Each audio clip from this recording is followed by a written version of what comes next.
Movie piracy ముఠా గుట్టు రట్టయింది. ఈ కేసులో 5గురిని పోలీసులు అరెస్టు చేశారు. హై లెవెల్ పైరసీ ర్యాకెట్తో సినీ ఇండస్ట్రీకి 22,000 కోట్ల నష్టం వచ్చినట్టుగా అధికారులు గుర్తించారు.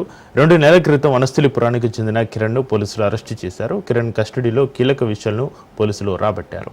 దుబాయ్, నెదర్లాండ్స్, మయన్మార్లో సినిమా పైరసీ కేటికలు ఉన్నట్లుగా అధికారులు గుర్తించారు.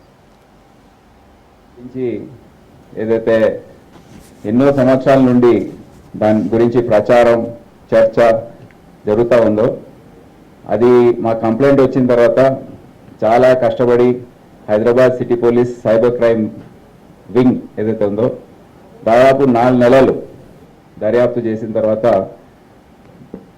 దేశంలోనే మొదటిసారిగా ఈ గ్యాంగ్స్ని పట్టుకోవడం జరిగింది. ఇప్పటి వరకు అందరికీ అంటే ఏ విధంగా ఈ పైరసీ జరుగుతుంది, దీన్ని కంట్రోల్ ఎట్లా చేయాలి అనేది ఒక చర్చనీయాంశంగా మిగిలిపోయింది. మూవీ ఇండస్ట్రీలో కూడా అందరూ దీని గురించి ఎంతో విస్మయం చెందుతూ మా కష్టమంతా ఈ విధంగా వృధా అవుతుంది.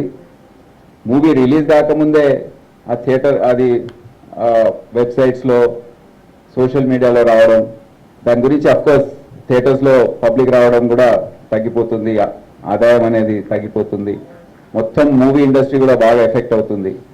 సో దీని గురించి కొన్ని వివరాలు తెలియజేయాలంటే 2023వ సంవత్సరంలో మొత్తం movie industry in the country దేశంలోనే అన్ని రాష్ట్రాలకు చెందిన అన్ని లాంగ్వేజెస్ చెందిన మూవీ ఇండస్ట్రీ లాసెస్ ఏవైతే వాళ్ళు అనుభవించారో మూవీ పైరసీ వల్ల అది 22,400 కోట్లు టోటల్ మూవీ ఇండస్ట్రీ